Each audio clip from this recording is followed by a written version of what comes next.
Pokemon. Everybody likes Pokemon. I've been a fan of this series for a long time, and in that time I've seen the ups, the downs, the all-arounds of what this franchise has to offer. And of course, now we got two new Pokemon games, Pokemon Purple and Pokemon Darkish Red. For the past week or so, I've actually been working on a review for these games. I wrote out a script, I recorded all the footage, and I almost finished the video before deciding not to release it. I figured, what's the point? If you like Pokemon, you're gonna play the Pokemon. If you don't like it, you don't care. But I figured it'd be a waste to just let this whole interesting topic go by without talking about it in some capacity, so I'm just gonna get into it. It's pretty much inevitable at this point that every new Pokemon game will have some new controversy. For as popular as this franchise is, this success never feels fully reflected in the quality of recent games. And so it shouldn't come as a surprise that the new entries have problems. And I'll get to that in a bit, but before that, I have some thoughts on the gameplay itself. The open world is much larger in scale and scope than I ever expected from a Game Freak title. After Sword and Shield, I kind of figured that Pokemon games were just shrinking. Within 10 hours, I pretty much completed the main quest of that game. However, in my first 10 hours of playing this game, I've done pretty much nothing except for beat one gym, fight a large bird, and see this giant enemy crab. But I don't mind. There's a lot to do, a lot to explore. There's a new sense of freedom that the past Pokemon games just didn't have. I like the fact you don't have to complete gyms in a specific order, that Pokemon trainer battles are optional, and wild Pokemon are easily visible. I like how you have to fight these Titan Pokemon to get sandwiches so your motorcycle can learn to swim. But this isn't a review. Instead, I'm just mentioning this all as context, because it's really tragic that Game Freak has clearly listened to many criticisms of past games. They were ambitious at parts, but that's not what anybody's talking about. These games look bad. That's pretty much the only thing I've heard people talk about. And they do look really, really bad. It is astonishing that something could release in this day and age and look this awful.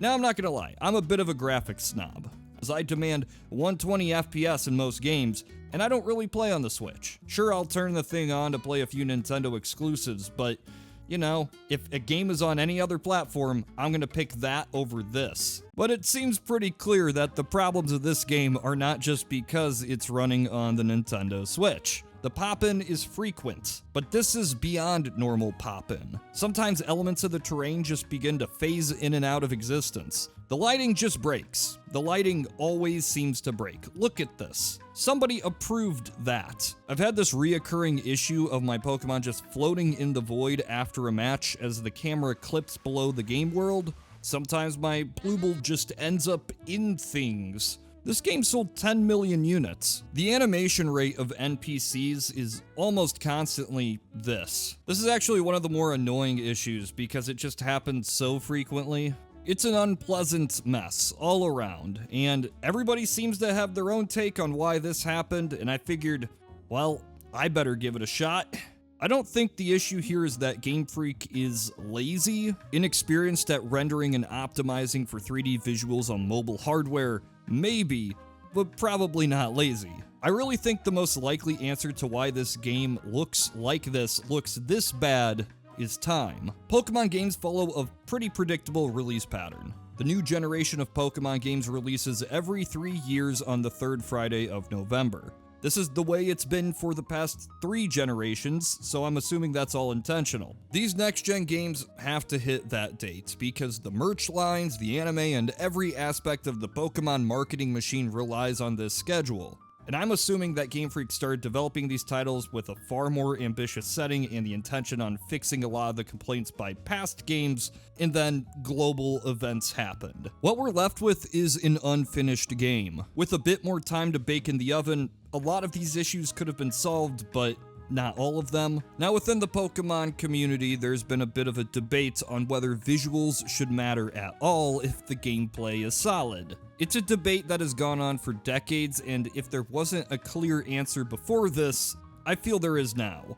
Good visuals don't make a game, but bad visuals can make a game worse. For one, the frame rate dips do affect the gameplay. In Pokemon, it's to a lesser degree than many other titles, but still. Video games are a visual medium. I think most people can agree that they'd prefer a game that plays well, but looks okay, over a game that looks amazing, but isn't fun. But these don't need to be mutually exclusive concepts. And in this game, I'm not even sure why it's become a debate. The pop-in, the lighting issues, the obviously unintended visual glitches do take you out of the experience. It's like watching a good movie that constantly changes its color grading and aspect ratio at random. Sure, it can still be a good movie, but it would be better if it wasn't doing this. I've also heard the argument that, well, people like older games and they looked terrible, so graphics don't matter. And I have a problem with that argument. Games can still look outdated without looking bad. And I'm not just talking about games with stylized rendering techniques. I think this Pokemon game would look terrible even without the visual glitches. There's a rule in 3D rendering about consistency. You don't want some assets to be highly detailed with a lot of polygons and high resolution textures, and other assets to just be really low quality with muddy textures and set them right next to each other. This disparity breaks the cohesion of the world. People can be willing to accept a visual style, even one limited by technical restraints, if everything looks like it goes together. I feel a lot of Switch games have this problem, but in Pokemon, it's very apparent. There's a lot of good-looking character models, good-looking Pokemon. The textures on these things, it's pretty good. But since it's surrounded by shadows that don't work properly, or textures that are repeating on the side of a mountain, or this, it just feels uncanny. The whole thing clashes, and it just draws attention to the problems rather than the good work that's been done. It's easy to compare why this looks good and this looks bad when they're put right next to each other. And I think this is tragic, because in some ways, this game does look good. There's moments where I'm actually impressed by all of this, and it comes together. As a Pokemon fan, this is starting to just get a little bit embarrassing. These games sell so well, yet this is what we're left with. But at the same time, I guess I bought it, so I'm part of the problem. Optimistically, I hope this is just a fluke. Game Freak's inexperience, combined with some shorter development time, combined with the limitations of the Nintendo Switch, led to this absolute monstrosity. On the other side, maybe this is just the new level. This is the new standard of visual graphics on Pokemon games. Guess we won't know until Pokemon Garlic and Onion releases on November 21st, 2025.